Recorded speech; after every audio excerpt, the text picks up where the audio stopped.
Sulla ratti tärisee kädessä. Edessä on todella iso kuvaruutu, joka on saman kokoinen ikään kuin saisit oikeassa autossa. Sitten sä istut penkkiin, joka on kilpa-auton monokokki, eli se on niin kuin ihan sama kuin sä menisit kilpa-auton sisälle. Sä istut siellä supussa ja siinä vaiheessa rupeaa jo vähän jännittää. Sitten siihen hyvä äänentoisto ja sit sulla onkin semmoinen kokonaisvaltainen maailma, minkä sisään sä uppoudut. Kaikki sun kaverit on samassa hommassa, sit sä näet ne siellä radalla ja siinähän se onkin. Verenmaku suuhun ja siitä sisään.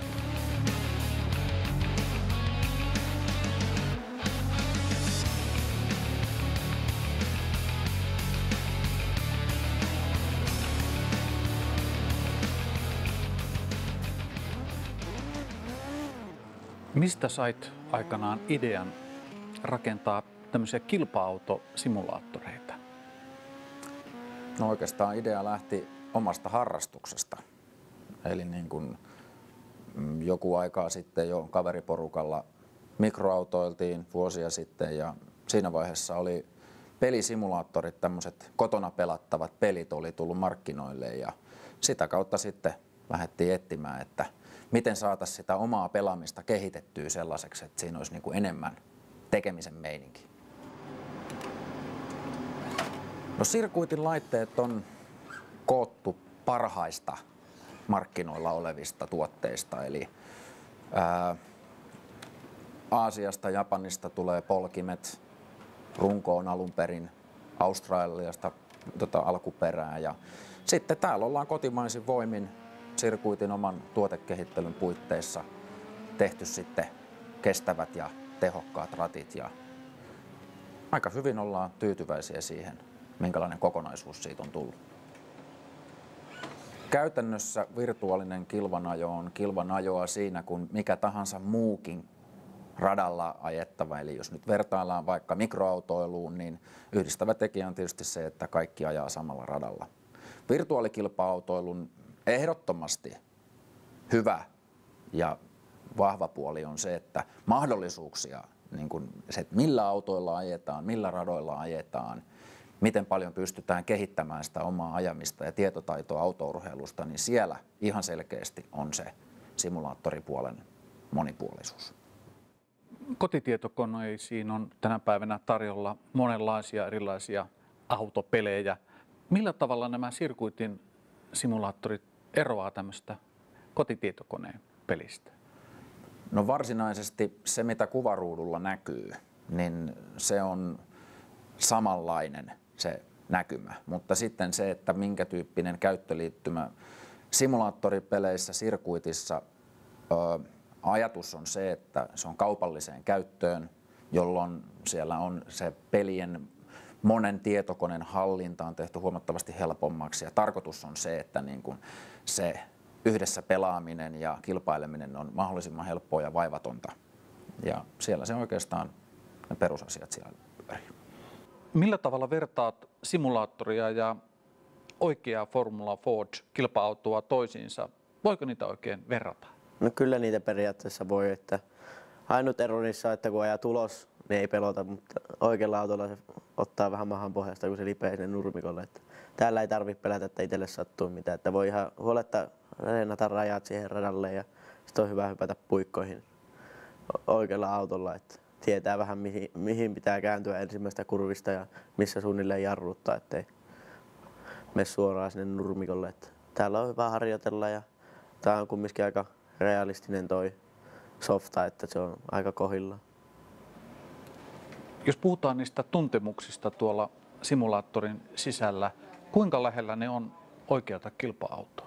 No tietenkään ne ei tunnu vauhtia eikä tuuli ei kohise korvissa, mutta kyllä se tuo on kumminkin tehty aika hyvin, että ratissa on kumminkin vastusta ja polkimesta tuntee jarrupaineen ja se on niinku aika kohdilleen tehty toi niinku simulaattori, että se on aika hyvä reeni. Kun seuraa sinun ajamista tuossa simulaattorissa, niin hikihän siinä näyttää tulevan. Kyllä sitä ihan tosissaan joutuu vääntämään, kun uppoutuu siihen peliin, niin sitä vaan vääntää ja vääntää eikä ajattele, että mitä tapahtuu, että ajaa vaan niin kauan kun se peli pyörii. Että sitten kun se sammuu, niin sitten käsketään laittaa lisää aikaa. Kaverit kun ajaa tuollaisella simulaattorilla, niin Vähän näyttää siltä, niin kuin hiki lentäisi oikeasti. Kyllä, kyllä. Kyllä se on ihan selkeästi urheilumuoto, tulevaisuuden harrastus, puoliammattilaisten tuleva tauti. Eli niin kuin siihen uppoutuu niin voimakkaasti ja siis sehän on fyysistä tekemistä koko ajan. Formula 1-tallit käyttävät tänä päivänä testaamiseen simulaattoreita. Ovatko ne jollain tavalla vertailukelpoisia näiden sirkuitin simulaattoreiden kanssa? Varmaan toisilta osin, mutta heillä on resurssit ja niin kuin tavoitteet varmaan aika erilaisia. Että voitaisiin ehkä vetää tuohon vielä se, että meillä termi on viihteellinen simulointi. Silloin kun puhutaan niin kuin totaalisesta simulaatiosta, niin puhutaan sitten jo niin kuin lentokoneiden tämmöisestä monipumppuhydrauliikasta. Ja mä uskon, että niin kuin heillä on varaa tehdä hyvin paljon raskaampia simulaattoreita.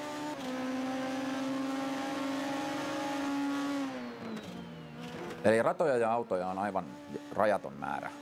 Eli lähtee ihan pienistä helpoista peruskoppiautoista, sitten mennään ensimmäisiin siivellisiin, on erityyppisiä erikoissarjoja, sitten mennään myöskin Formulaa. Formulaa löytyy 3 tonnista, vähän kevyempää Formula BMWtä.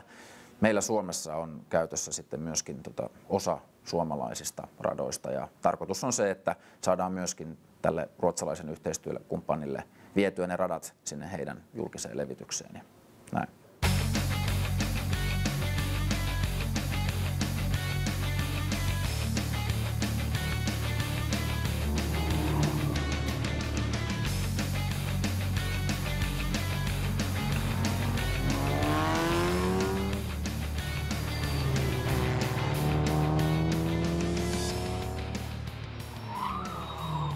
Olet ajanut Kemoran radalla sekä ajosimulaattorilla että oikealla Formula Ford-autolla. Missä on ne suurimmat erot? No tietenkin peli on aina peli, että se on vähän erinäköistä, mutta kun siihen uppoutuu siihen peliin, niin ei niitä eroja oikeastaan huomaa. Että tietenkään kun auto ei liiku, vaan kädet käy ja polkimet suhisee, että siinä ei tunne kumminkaan niitä kaikkia möykkyjä ja tommosia, mitä siinä on, mutta muuten se on aika sillai oikein tuntoinen. Jos ajatellaan uusia ratoja, ennalta tuntemattomia ratoja, millainen apu simulaattorista on? No tietenkin, jos siellä on paljon semmoisia kuskeja, ketkä ei ole ehtinyt tai päässyt ikinä ajamaan sillä radalla, niin tietenkin itselle on siitä iso etu, että on päässyt tommosella simulaattorilla testaamaan sitä rataa ja vähän oppimaan radan niksejä, että mä uskon, että siitä on aika iso hyöty siinä vaiheessa, kun mennään oikeasti tonne ulkomaille, missä on niin kuin tuntemattomia ratoja monelle kuskille. Mä uskon, että siitä on aika iso hyöty. Onko tässä ajamisessa jotain fyysisiä rajoitteita? No,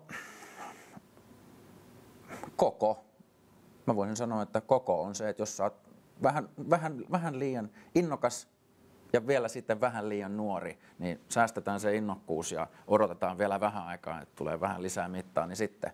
Mutta kyllä me käytetään aika silleen, pieniäkin kavereita käy täällä, tyttöjä myös käy ajamassa, niin laitetaan sitten pehmusteita niin, että päästään kokeilemaan, mistä on kysymys. Mutta sitten sitä ylärajaa meillä ei oikeastaan ole. Et vielä kun käsi nousee siihen ratille, ja niin siihen asti voi vetää ihan rauhassa. Ajosimulaattorit ovat viime vuosina kehittyneet aika kovaakin vauhtia, niin kuin kaikki tietokonetekniikka. Miltä näyttää simulaattoreiden tulevaisuus? Tällä hetkellä meidän tyyppinen simulaattoribisnes on yksi voimakkaammin kasvamista aloista maailmalla. Eli yhteistyökumppanimme Ruotsissa on jo tällä hetkellä saanut sinne pystytettyä yrittäjävetoisesti 6 race roomia. Monacoon aukesi nytten ihan tuossa niin kuin F1-kisan yhteydessä, niin aukesi sinne ensimmäinen. Eli tällä hetkellä voidaan rehellisesti sanoa, että ollaan niin kuin semmoisessa asemassa, jossa niin kuin pystytään ohjaamaan sitä tulevaisuutta. Kumppanit on parhaat mahdolliset ja selkeästi voisin jopa käyttää sitä, että uskallan sanoa, että olemme kehityksen ihan siellä kärkiryhmässä.